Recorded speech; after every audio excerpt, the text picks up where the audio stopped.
Hello everyone, welcome to Host Pathogen Interactions NPTEL course week 9. This is the live session for solving assignment questions. I'm your course instructor Sumati Raviraj from University of Hyderabad, and the course instructor is Professor Himanshu Kumar. I'm the course TA. So in the week 9, the syllabus included host virus interaction, innate immunity during virus infection, type 1 interferon dependent, and innate immunity during virus infection, type 1 dependent again, and innate immune evasion by viruses, then adaptive immune responses against viruses, adaptive immune evasion by viruses. So each of the topics have videos available on the portal. You can go through them. So we will be covering few topics which will be helpful in solving the questions of the assignment. So we will just look into the basic of it and also briefly discuss the important uh, points regarding each topic. So the first one is distinguishing viral nucleic acids from host nucleic acids for PRR recognition. So, pathogen recognition receptors, that is PRRs, they detect pathogen associated molecular patterns, which are called as PAMs. So, then initiates the immune response.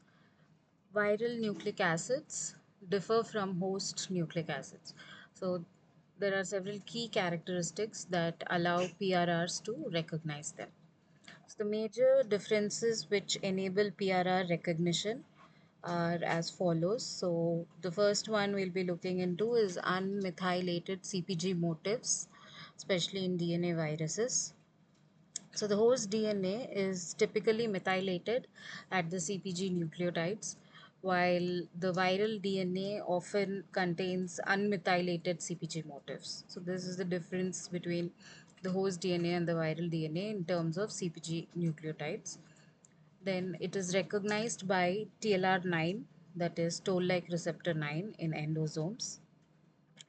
Other than this, the double-stranded RNA, that is in case of RNA viruses, most host RNA is single-stranded, whereas many viruses generate double-stranded RNA as replication intermediates. So recognized by TLR3, that is endosomal in nature, and RIG1 MDF5, which are the cytosolic sensors. Next is the 5' triphosphate and the non-capped RNA in RNA viruses.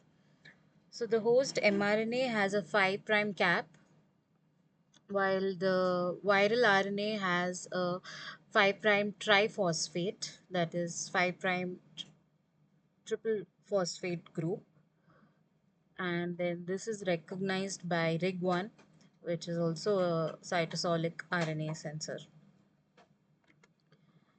So RNA secondary structure also plays an important role uh, in terms of stem loops and G quadruplexes. Some viruses have unique RNA secondary structures. They are absent in the host RNA. So these structures activate the PRRs like RIG1 and MDA5 again. Then in case of cytoplasmic localization, viral nucleic acids, Host DNA is restricted to the nucleus. It is present only in the nucleus, and the viral DNA is detected in the cytoplasm. So, this signals the infection. It is recognized by a pathway that is C-gas-Sting pathway for cytoplasmic DNA. So the pattern recognition receptors, the PRRs, they exploit these molecular differences and they distinguish viral nucleic acids from host nucleic acids. Then it triggers a innate immune response. This distinction between uh, the host and the viral nucleic acid is very crucial for detecting infections while avoiding autoimmunity and autoimmune related disorders. So you can see in this image here, it's an example of the double-stranded DNA. So here we can see the C-gas-Sting pathway being activated. Then downstream we have TBK1 and IRF3, which gets phosphorylated. Then the phosphorylated IRF3 then translocates to the nucleus, and then there is secretion of cytokines and IFN gamma, etc. So the PAMP.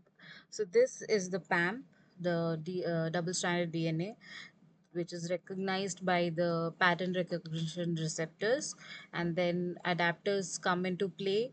Then further downstream signal transduction occurs, and the IRFs here are the transcription factors which are then translocated into the nucleus. So this is the basic of how the PRRs function in recognizing the PAMPs. So the next topic is regarding the mechanisms that are triggered by type 1 and type 3 interferons in response to virus infection. So type 1 are hyphen alpha and hyphen beta, and type 3 are hyphen lambda. Then these are key cytokines which are part of the innate immune response. So they act against the viral infections. These interferons activate signaling pathways that induce antiviral state in the infected and also in the neighboring cells. So first is activation of JAK-STAT signaling pathway. So the interferons bind to their respective receptors, that is IFNR, for each class or each type, that is for type 1 or type 3, and then this activates the jack, which is a signal transducer, and the activator of transcription, which is stat. So therefore the jack stat pathway gets activated. Then stat 1 and stat 2 dimerize and interact with IRF9, forming ISGF3 complex. The ISGF3 then will translocate to the nucleus and induce the expression of interferon stimulated genes, that is the ISGs, which then establish an antiviral state. So first is interferons binding to the receptors, that is interferon receptors, and respectively the type 1, type 3, then JAK gets activated, and then STAT gets activated, then STATs dimerize and interact with IRF, forming ISGF complex, which then finally translocates to the nucleus and induces the expression of further interferon stimulated genes. So we can see here all the three classes: type 1, type 2, type 3 interferons. So in case of type 1, we have the specific receptors IFNR1, IFNR2, and then we have activation of JAK and then STAT. Then in case of type 3, we have receptors which are IFN-LR and IL-10R beta. This also activates JAK and then STAT. Then in case of type 2, we have receptors that is IFN-GR 1 and 2. These also activate both JAK1 and JAK2, which will in turn phosphorylate STATs Finally, they translocate into the nucleus and they stimulate the expression of pro-inflammatory genes and also antiviral ISGs. So this is the basic gist of how interferons are triggered. So the induction of interferon stimulated genes then encodes proteins that interfere with viral replication at multiple levels. First is inhibition of viral transcription and translation. So the protein kinase R phosphorylates EIF2 alpha, blocking the viral and the host protein synthesis. Then oligoadenylated synthetase and RNase, they degrade the viral RNA. Then after degradation of the viral RNA, other than that, the RNA cell activated by OS will also prevent viral protein synthesis indirectly by cleavage of the RNA, and restriction of viral assembly and budding also takes place. So here we have tetherin. So this prevents the release of viral particles from infected cells. So at various levels, it can be interfered or it can be inhibited. So next is in case of induction of apoptosis in infected cells. So interferon induced apoptosis mechanisms help eliminate the infected cells to halt the spread of virus. Then activation of adaptive immune system occurs. So here we have the interferons which enhance the antigen presentation by upregulation of MHC class 1 molecules. This then will improve the recognition by cytotoxic CD8 T cells. The- Other than this, they also promote NK cell activation for killing of infected cells. Then what is the difference between type 1 and type 3 is that type 1 we have alpha and beta which acts most on most of the cells in the body, whereas in type 3 we have lambda which acts mainly on epithelial cells. So this restricts their effect to the mucosal barriers in the lungs and in the intestines.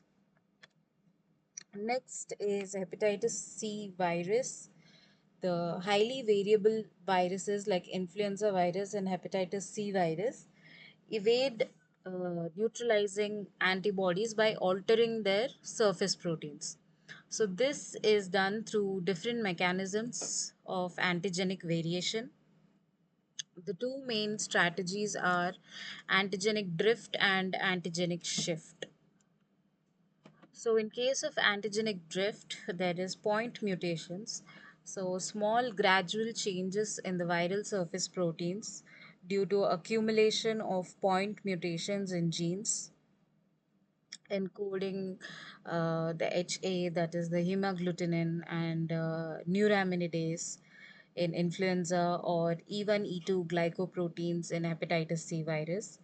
Then these mutations alter antibody recognition sites, allowing the virus partially escape immune detection. So, for, an example for this antigenic drift is seasonal influenza virus that undergoes antigenic drift, requiring new vaccines each year. Then, next mechanism is antigenic shift, that is reassortment. This is seen only in influenza.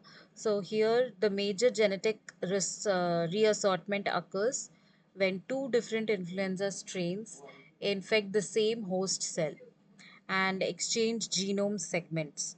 So this creates a viral strain with novel HA and NA, that is the hemagglutinin and the neuraminidase subtype, making it completely unrecognizable to the pre-existing immunity. So first is either point mutation and other one is genetic reassortment. So like for example, in case of the pandemic influenza strains like H1N1, etc., Mostly genetic reassortment, that is, the antigenic shift is more prevalent. Next is the role of NS1 in inhibiting type 1 interferon response. So, the non structural protein 1, that is NS1 of influenza virus, is the major protein viral antagonist of type 1 interferon response. Then it helps the virus evade the innate immune system. So there are several ways by which it can do this. So one is by blocking the RIG1 activation. So RIG1 detects viral double-stranded RNA and triggers interferon production. Then NS1 binds to the viral double-stranded RNA. This will prevent the RIG1 from sensing the viral RNA itself and therefore activating the downstream signaling cascade. Next is it can also inhibit host mRNA processing. So the NS1 binds to the poly A binding protein, and this disrupts the mRNA polyadenylation, leading to host protein synthesis suppression, including interferon production. Next, other way is interfering with the protein kinase R activation. So the protein kinase R is an ISG that inhibits the viral replication. So it phosphorylates EIF2 alpha. So this blocks the translation further. Then NS1 binds to the double-stranded RNA, like we discussed, preventing PKR activation and also allowing viral protein synthesis to continue.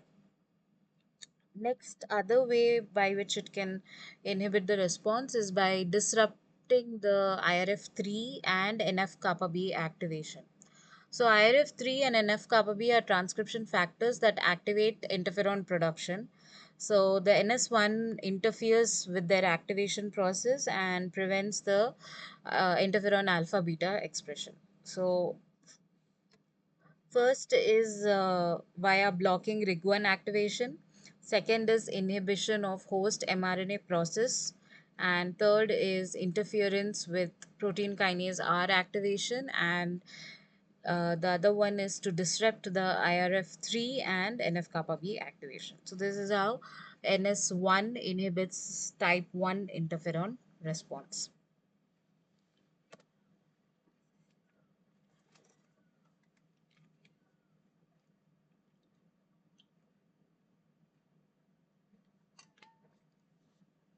So next is, why is HBV recognized by RIG1 despite being a DNA virus?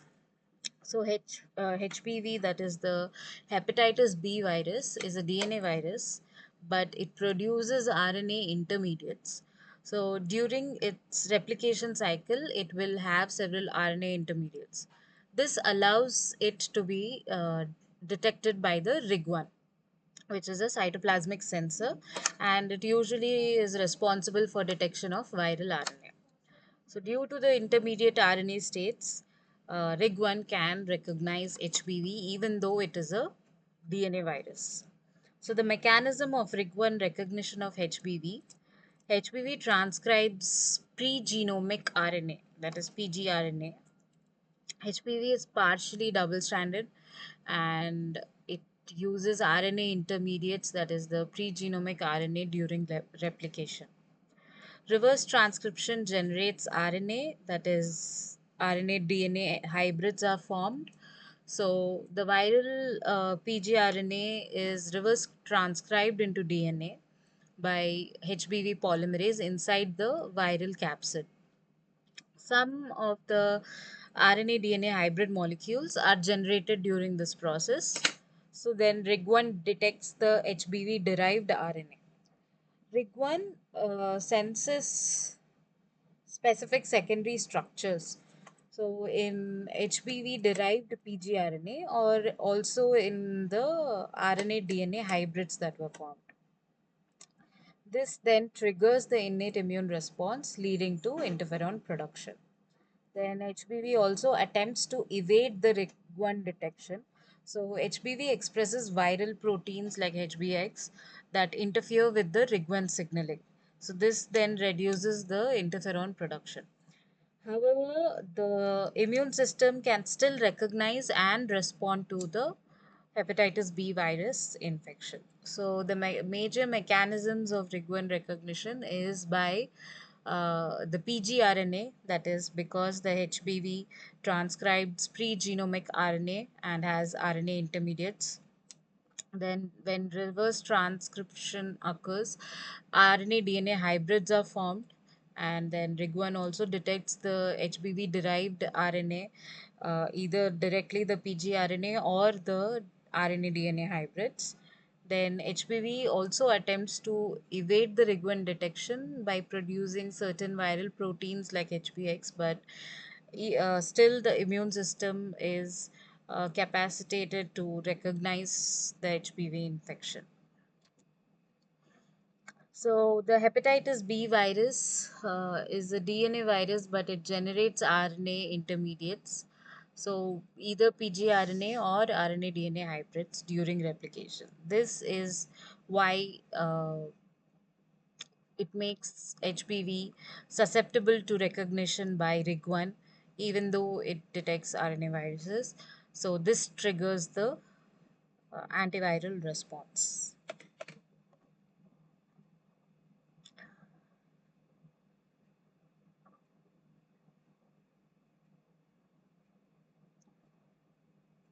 Second.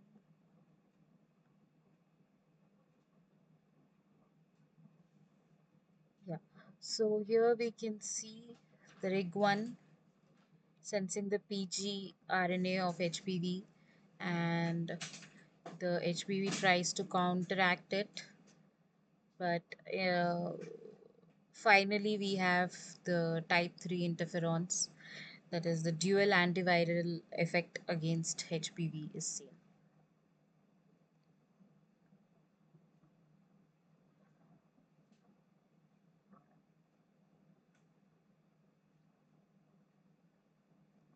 Yeah, so that was about the HPV and how it is being recognized by REG1 despite being a DNA virus.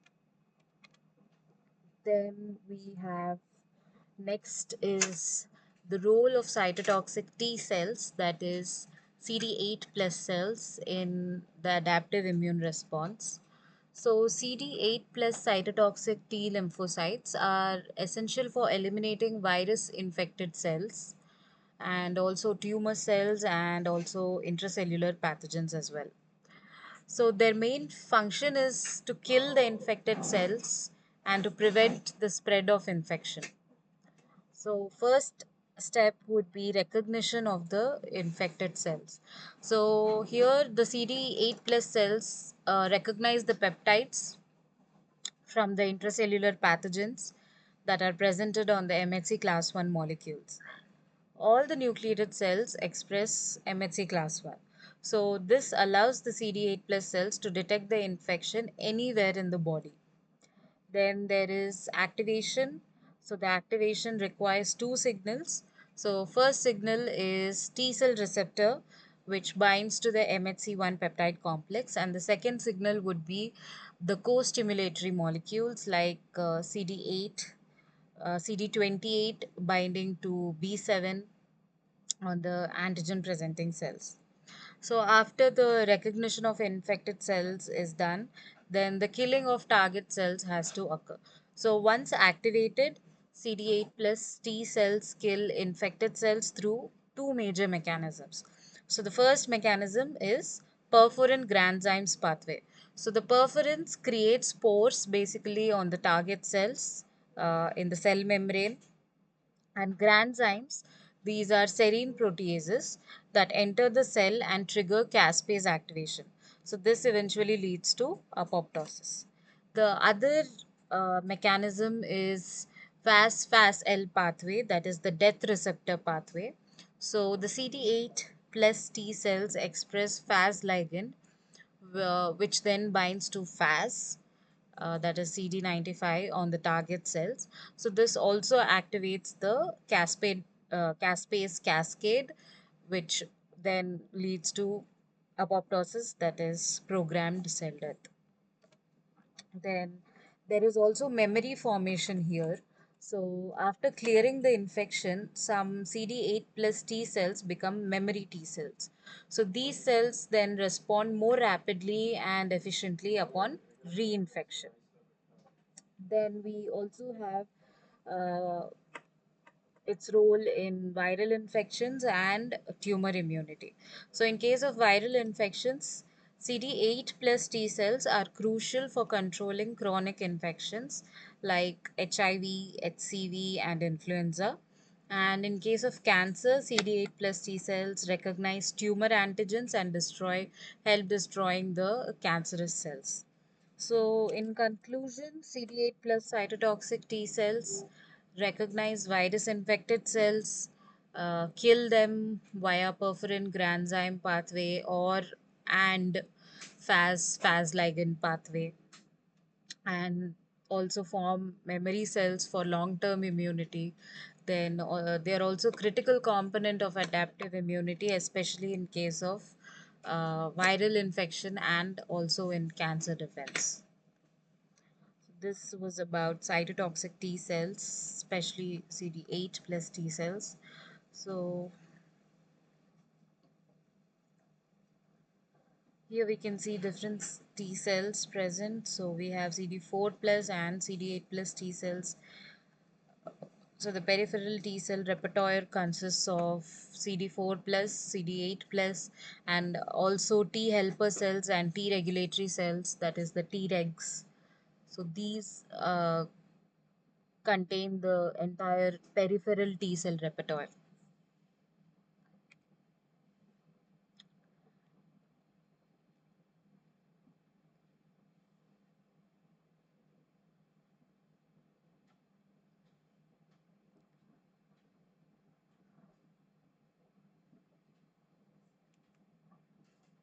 Excuse me.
Yeah. So next is key strategies of viruses to evade the immune system.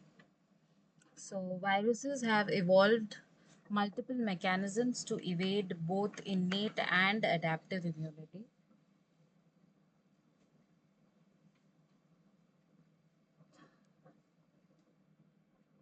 Excuse me. So this allows them to persist and replicate. And some of the most effective strategies which viruses use are inhibition of antigen presentation, inhibition of type 1 interferon response, antigenic variation, viral latency, production of viral cytokine that mimics and decoys, then inhibiting apoptosis, escaping NK cells, etc. So let's look at one by one. So in case of inhibition of antigen presentation,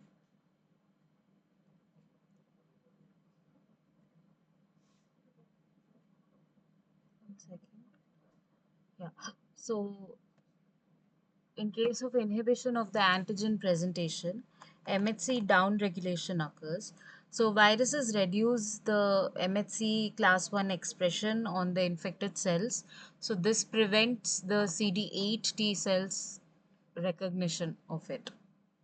So, in case of herpes simplex virus, it blocks the TAP transporter. So, this prevents the viral peptides from entering the ER of for MHC class 1 loading. In case of cytomegalovirus, it degrades the MHC class 1.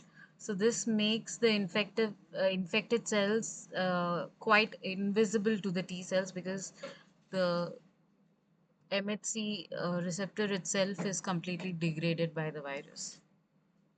Next is by inhibition of type 1 interferon response.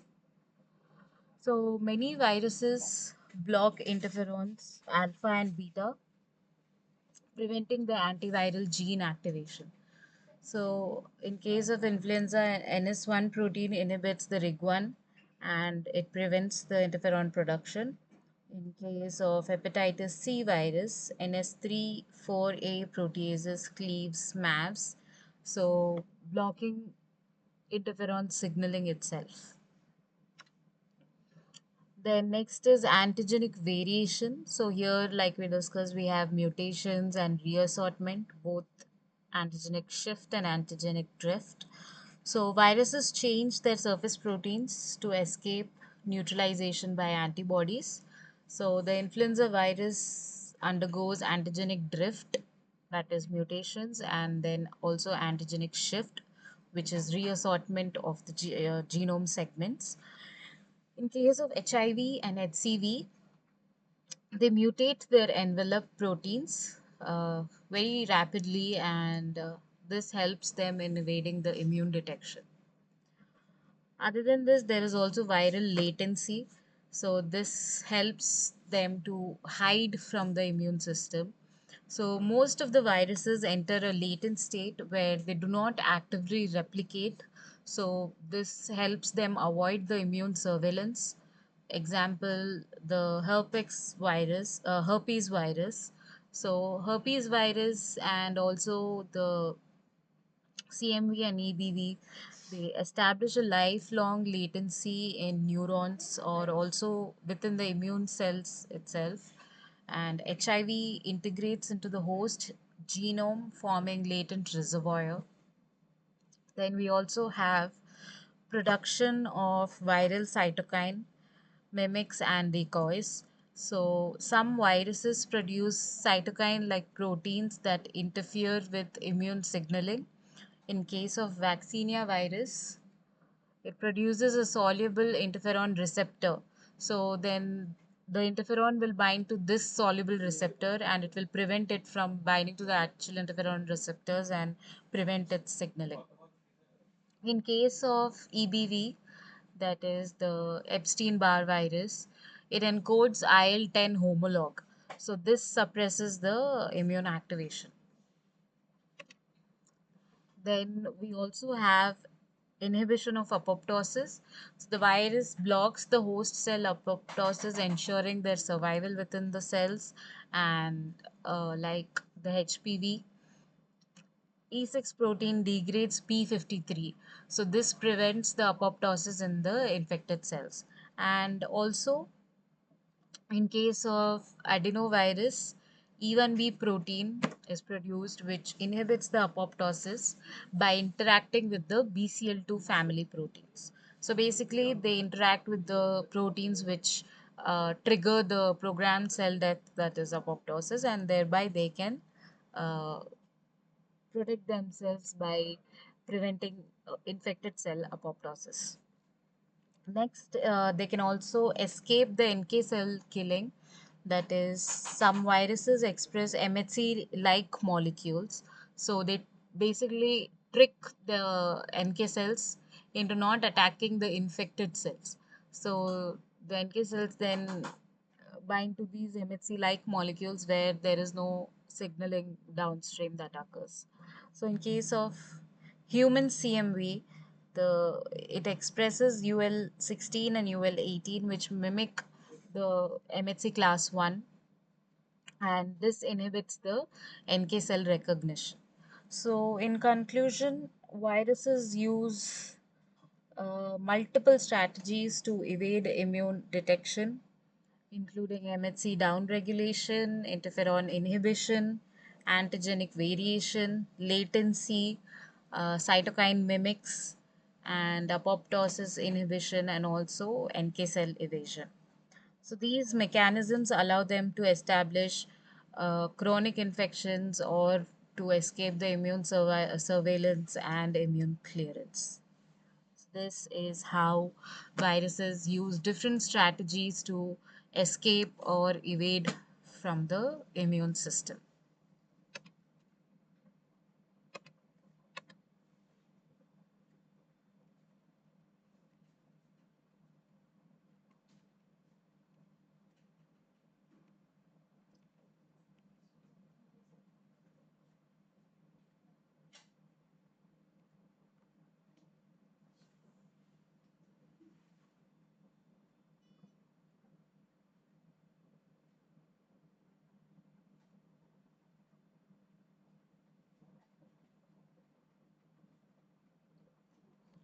So till now we have seen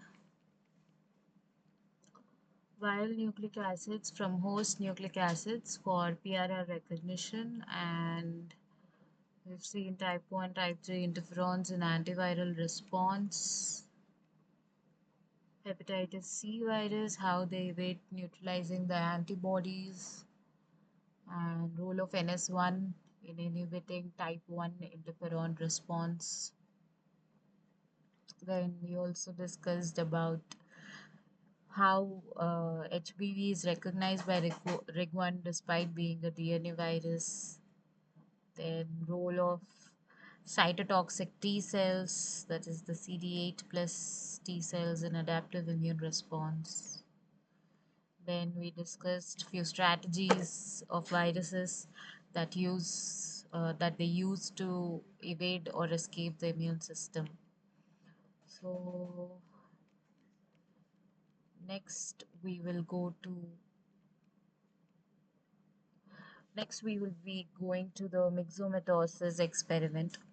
So in 1950s, the myxoma virus was introduced in Australia to control the overpopulation of European rabbits. These were Oryctolagus cuniculus. So initially the virus caused high mortality rate, but over time, so the mortality rate was close to 99%, but over time both virus and the rabbit population evolved or co-evolved. So this is co-evolution of host and pathogen. So the experiment demonstrated that the host and the pathogen evolved together over time. So this led to decreased virulence of the virus and increased resistance in the host population.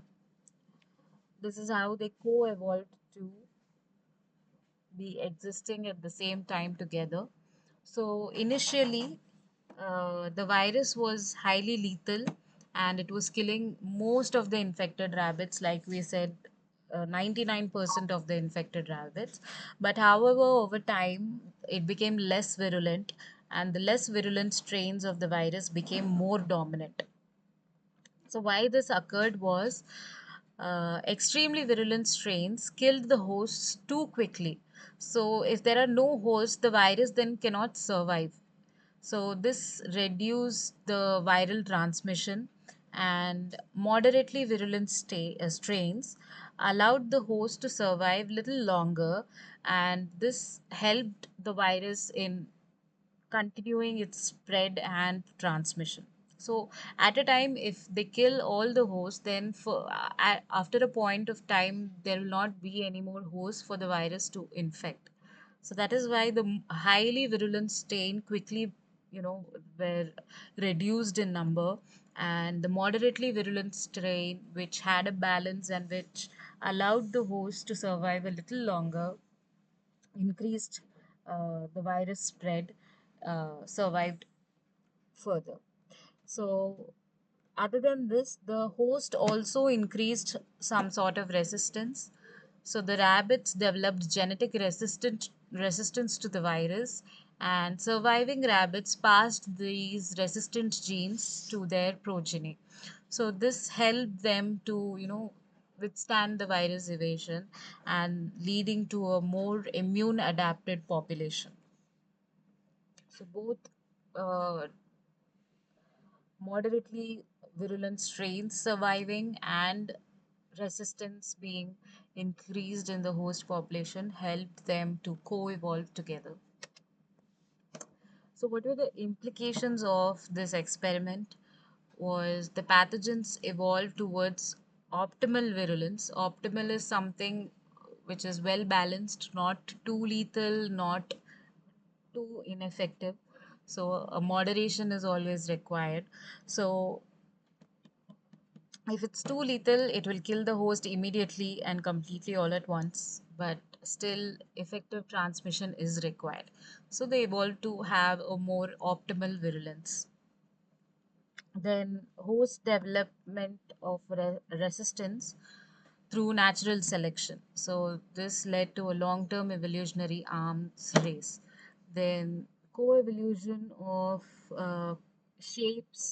co-evolution shapes the disease dynamics as well.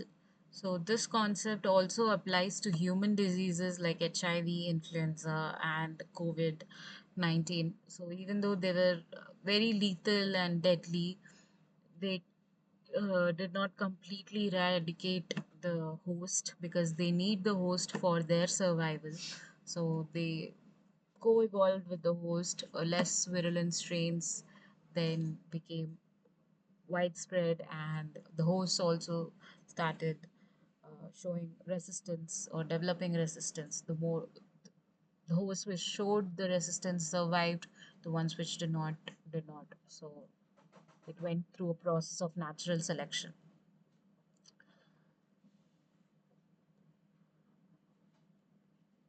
So you can see this is the rabbit and this is the MXV, that is the myxomatosis that was transmitted to it, injected to it. So the lymph nodes and in the other tissues.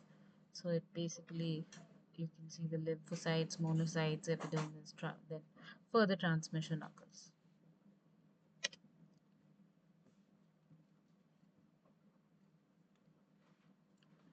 So next is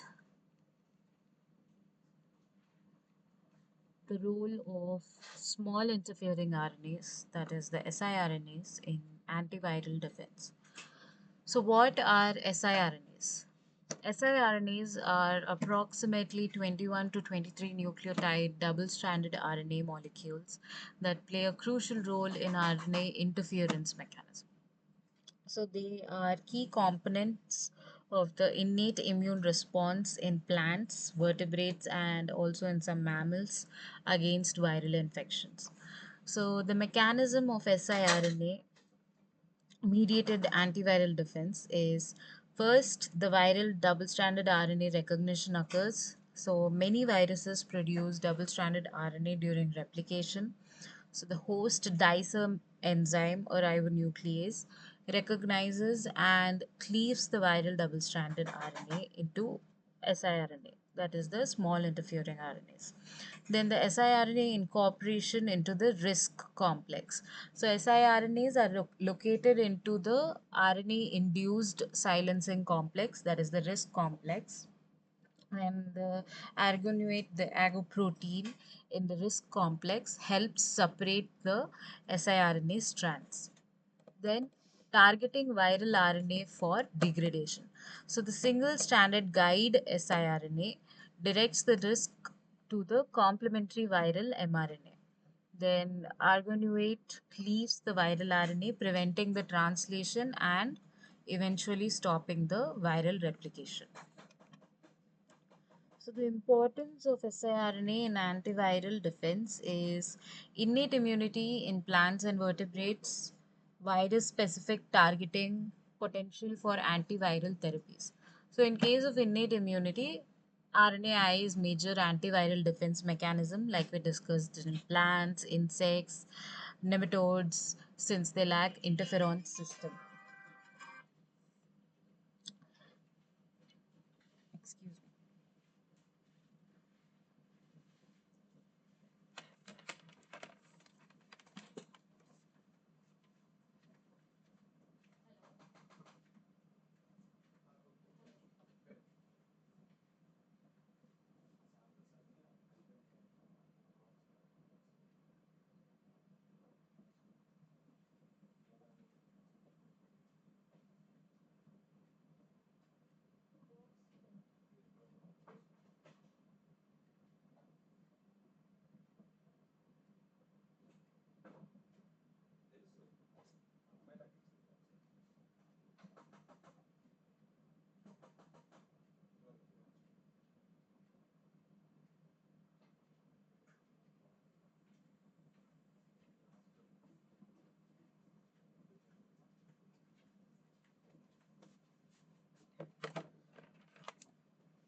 So, yeah.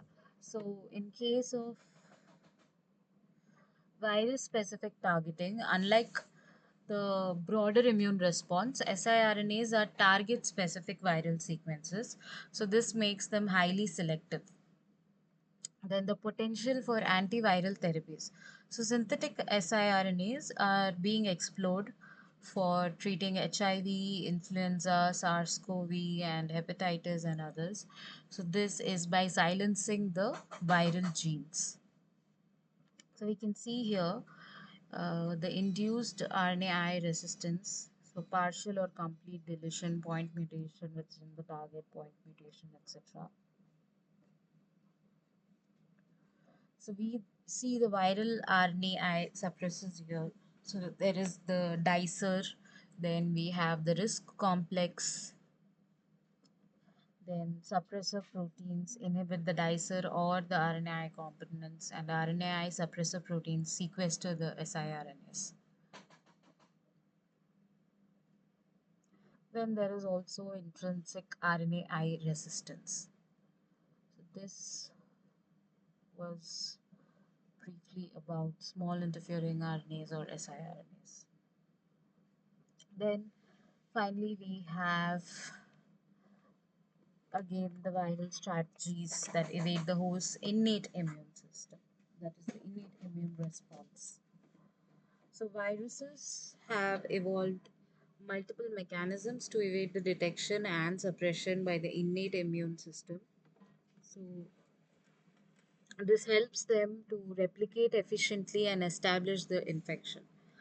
First is the inhibition of interferon response, then blocking PRRs, then viral encapsulation and shielding of the PAMPs, then viral protein mimicry, like we said, mimics and decoys. Then we also have again the inhibition of apoptosis. So, in case of interferon type 1 interferon response, interferon alpha beta are key antiviral cytokines that can activate immune defenses. So, many viruses block interferon production, signaling, or their downstream effects. In case of influenza virus, we discussed the NS1 protein blocks the RIG1 sensing and inhibits the interferon production. And in case of hepatitis C, we have the NS3 and 4A, which cleaves the MABs, preventing the interferon signaling. And then in case of Ebola, we have VP35 protein, which inhibits again the RIG1 MDA5 recognition of the viral RNA. Next is the blocking of PRRs, that is pattern recognition receptors, and antiviral signaling. So the host cells detect the viral infections using PRRs, and that is the RIG1, MDA5, and TLRs. So the viruses disrupt PRR signaling to avoid triggering an immune response. In case of HIV, VPU protein blocks the TLR7 and 8 signaling in immune cells. And in case of HSV, ICP27 interferes with the STING pathway and disrupts the DNA sensing. Then SARS-CoV ORF3b inhibits IRF3. This prevents the antiviral gene activation also. Other than this, they also have viral encapsulation and shielding of PAMPs, that is the pathogen associated molecular patterns. The host recognizes these viral PAMPs like dsRNA. So, some viruses shield their nucleic acid to escape this detection. So, the flaviviruses, that is like the dengue or the Zika virus, they hide their double stranded RNA inside membranous compartments. So, this prevents them from being recognized as PAMPs. And vaccinia virus produces RNA modifying enzymes to mask the viral RNA. Then, viral protein mimicry of host immune regulators, that is, viruses produce proteins that mimic the host immune molecules. So, this confuses the immune system. So, like we discussed, the Epstein Barr virus produces IL 10 homologue, suppressing the immune activation. Then cytomegalovirus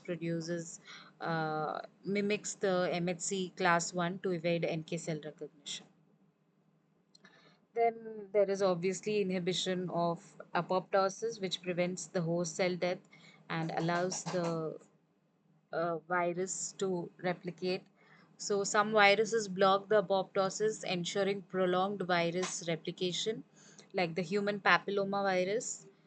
It degrades the p53, which prevents apoptosis, and also the adenovirus, which inhibits the BCL2 family, the pro-apoptotic factors. So this will lead to inhibition of the apoptotic pathway, and the infected cells will not be cleared from the host. This was about the viral strategies that help the hosts help evade the host innate immune system.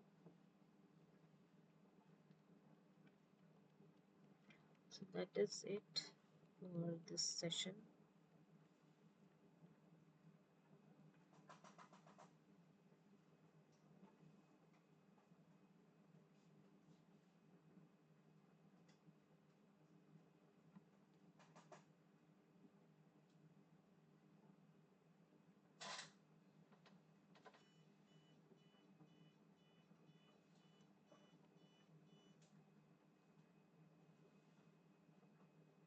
Anything else to be discussed?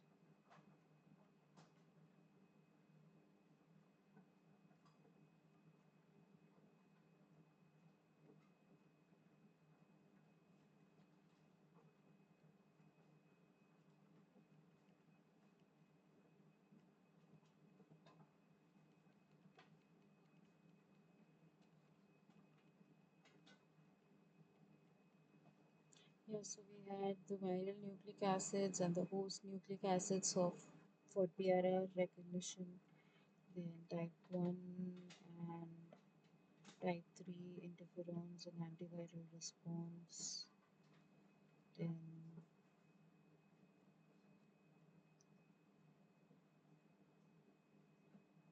role of NS1 in inhibition of type 1 interferon response, and why HPV is recognized by REG1 despite being DNA virus, and role of cytotoxic T cells in adaptive immune response.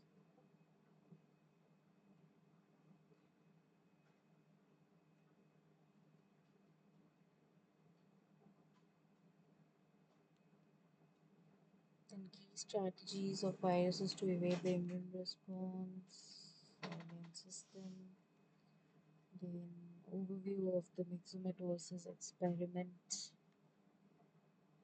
Then we also discussed about the small interfering RNAs.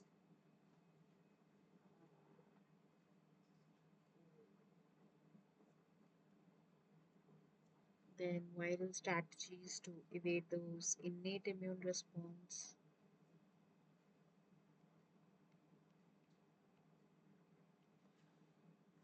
So yeah.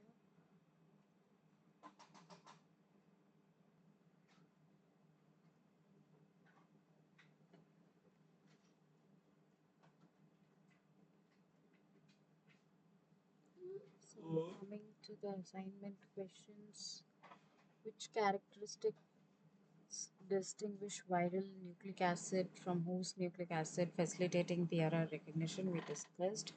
So presence of long double-stranded RNA or levels of 3' triphosphate or highly methylated CpG motifs, exclusively near nuclear localization, frequent absence of polylarinate. So, which is the characteristic that distinguishes it from viral nucleic acid and host nucleic acid? Then next was which mechanism is known to be triggered by type 1, type 3 we have discussed. So there are multiple answers here. This can be uh, easily selected. And which of the following mechanism involves evading neutralizing antibodies by altering viral surface proteins by highly variable viruses like influenza or HCV? So these are the options. We have discussed the answer. Then which of the following proteins in the virus influenza virus genome is primarily involved in inhibition of type 1 interferon? So we discussed the proteins that were involved by in each of the viruses. Then which virus is specifically recognized by RIG-1 despite being a DNA virus? We discussed the virus, why and why that occurs, and what role do cytotoxic T cells play in adaptive immune response. We have discussed that. What is the key strategy viruses use to evade immune system? We have discussed the several ways, several strategies that it uses. And what key concept does the myxomatosis experiment demonstrate in host pathogen interaction? So this also we have discussed. Then what role does small interfering RNAs play in antiviral? We discussed. And which of the following are viral strategies to evade host's innate immune system? We have discussed, particularly in a host's innate immune system as well. So this is also multiple choice. You can choose all the correct answers. So these are the assignment questions. So hope all the topics covered was helpful and enabled you to answer the questions. If there are any doubts, you can always uh, mail to this mail ID, or you can put it up in the course portal till it is available.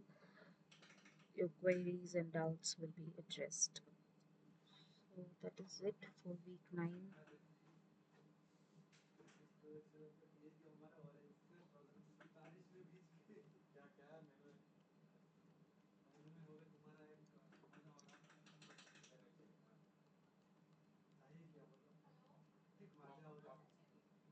Yes, so we are done with this session.